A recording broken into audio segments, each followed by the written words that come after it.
Muy buenos días, hermanos, tengan cada uno de ustedes. Es un gusto poder estar nuevamente aquí. Mis hermanos, hay algo que de alguna u otra forma no podemos dejar pasar. Y es que en este mundo hay mucho sufrimiento, hay muchas injusticias, hay mucho dolor, hay mucho sufrimiento.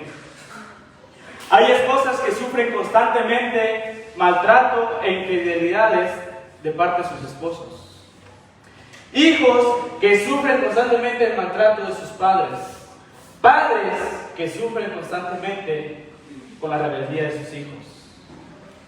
Jóvenes, niños, que tienen que sufrir en las escuelas acoso. Y eso solo por mencionar algunos ejemplos que hay en este mundo. Algunos de los más comunes. Pero no basta con eso, sino que también los creyentes, los cristianos, tienen que lidiar con esa parte de su fe, con esa parte de su doctrina, con esa parte de creer, con esa parte que el mundo de alguna forma no los está aplastando más. El mundo es cruel. El mundo está en peligro.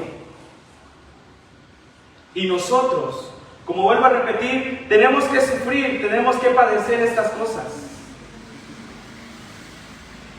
Según podemos ver, con estos ejemplos que mencioné al principio, qué tanta crueldad. Hijos que deberían ser amados, hijos que deberían ser queridos por sus padres, muchas veces son lastimados, son quebrantados, son lastimados.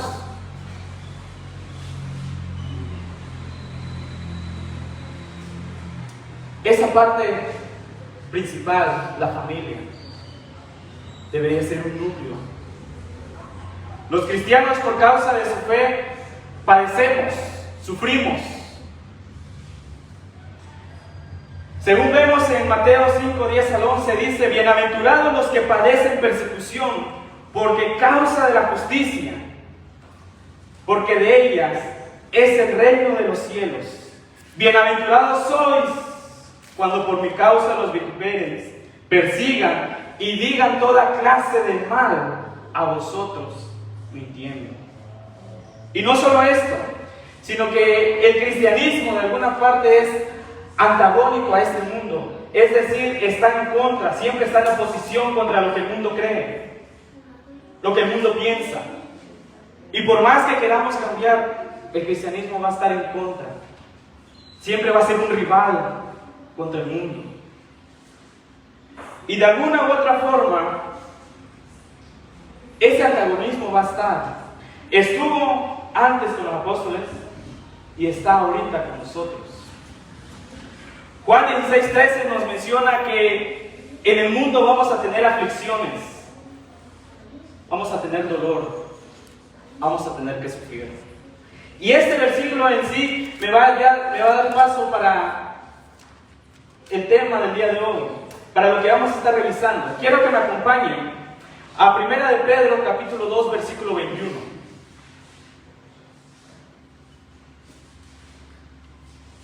Primera de Pedro capítulo 2 versículo 21.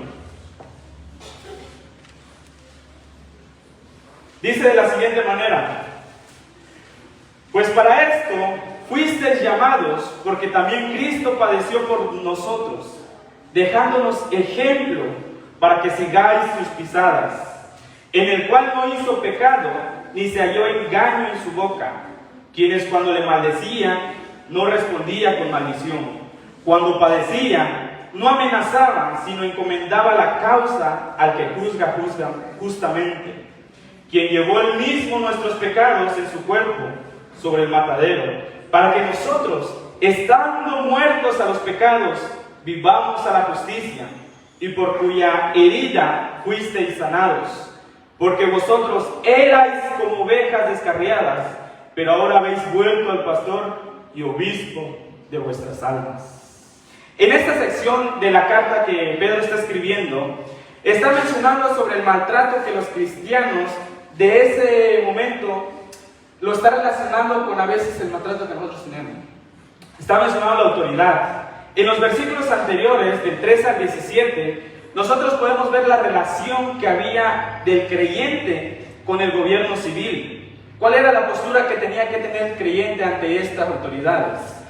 En el 18 al 20 vemos la relación del creyente, que en ese entonces era esclavo, con sus amos. ¿Cuál era la relación de esos creyentes que tenían que tener con sus amos? ¿Cuál era el respeto? Pero no solo esto, sino un dato curioso es que se calcula que en ese momento, mientras estaban bajo el Imperio Romano, había cerca de 60 millones de personas que eran esclavas. Eran un montón. Eran bastantes. 60 millones de personas. Y aunque algunos tenían unos amos considerables, los trataban bien, desgraciadamente habían otros, o la gran mayoría, que no tenían buenos amos, que los hacía sufrir, que los hacía padecer, que los maltrataban.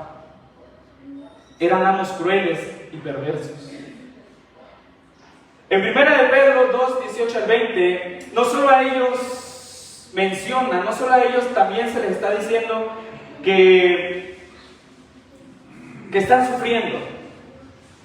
1 de Pedro 2, 18 al 20 dice: criados, refiriéndose a los esclavos, dice: criados, estad sujetos con todo respeto a vuestros amos, no solamente a los buenos y afables, sino también a los difíciles de soportar. Versículo 19: porque esto merece aprobación. Si alguno a causa de la conciencia delante de Dios sufre molestias padeciendo injustamente, pues ¿qué gloria es si pecando sois abofeteados y lo soportáis? Mas haciendo lo bueno sufrís y lo soportáis. Esto ciertamente es aprobado delante de Dios. Este sufrimiento no solamente era para ellos, no solamente está refiriendo para ellos, también se refiere a nosotros. En este momento nosotros vamos a sufrir con personas en el trabajo, el día a día. Vamos a tener roces, vamos a tener choques. No solo esto, en la versión Reina Valera, este punto dice en el aspecto de, bueno, si ustedes por hacer cosas malas sufren, no esperen bendiciones. La bendición viene cuando nosotros sufrimos injustamente. Y es lo que recalca aquí en el versículo 18 al 20. Pero tengo que sufrir injustamente. Si yo sufro porque hice algo, bueno, me lo merezco, está bien. Pero yo no hice nada. Estoy bien en mi trabajo, me llevo buena relación. Todo está bien. Pero lastimosamente hay veces que tengo que sufrir. Yo estoy bien en mi casa sin molestar a nadie y vienen los problemas, vienen las aflicciones. ¿Sí o no? A veces pasa. Pero ¿qué mérito hay en esto de estar sufriendo injustamente? Sufrir sin que yo lo busque, sufrir simplemente porque hay necesidad de que yo sufra.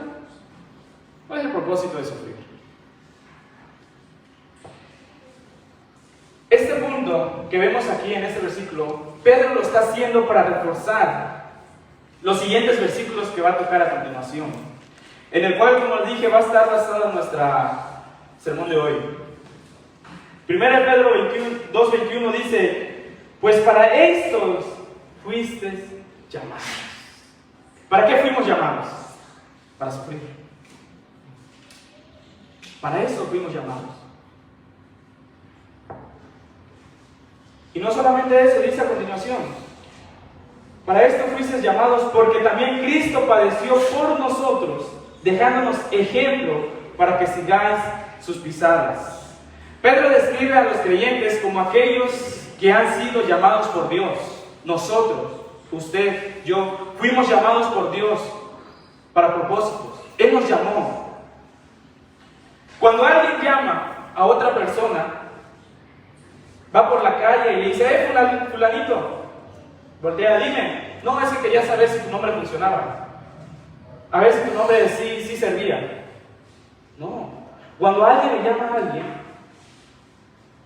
cuando yo llamo a otra persona, es por un propósito. Es porque yo ocupo algo. Es porque yo lo necesito. Requiero algo de Él. Y justamente Dios hace eso con nosotros. Cuando somos llamados por Dios para diferentes propósitos, es porque Dios requiere la ayuda de nosotros aquí, para con los demás que están afuera del mundo. ¿Pero qué requiere Dios? ¿Cuál es el propósito? ¿Qué hace todo esto? Bueno, Pedro durante toda su carta responde a esta incógnita de diferentes maneras. En 1 Pedro capítulo 1 versículo 15, Pedro nos dice que fuimos llamados por un Dios santo para ser nosotros santos en toda manera de vivir. ¿Por quién fuimos llamados? Por Dios, quien es santo. ¿Para qué fuimos llamados? Para nosotros ser santos. En 1 Pedro 2:9 dice, fuimos llamados por Dios para anunciar las virtudes de aquel que nos llamó de las tinieblas a la luz admirable. Nuevamente, ¿por quién fuimos llamados? Por Dios. ¿Simplemente para saber si nuestro nombre servía? No, por un propósito. 1 Pedro 3:9 dice que fuimos llamados para heredar bendición. Qué bonito, ¿verdad? Vamos a heredar bendición, vamos a heredar cosas. ¿Qué cosas? Eso sí me gustó. Quiero heredar. Así como, espero que no, pero cuando mamá parta de este mundo, papá parta de este mundo, me van a heredar cosas. Así Dios nos va a heredar cosas. Pero esta herencia implica varias cosas. No solamente lo vamos a heredar porque sí. Esta herencia es que primero, esta herencia de bendición primero es una bendición que nosotros no merecíamos. Una bendición que nosotros no ganamos por nuestras propias manos. Simplemente Dios nos dio esa bendición. Por tanto, de la misma manera en que nosotros somos bendecidos por Dios, sin haberlo merecido, nosotros debemos bendecir a las demás personas, incluso a aquellos que nos maldicen, aquellos que no me caen bien, aquellos a los que no me aman. 1 Pedro 3:8 dice, finalmente, sed todos de un mismo sentir, compasivos, amándonos fraternalmente, misericordiosos, amigables, no devolviendo mal por mal, ni maldición por maldición, sino al contrario, bendiciendo, sabiendo que fuisteis llamados para que heredéis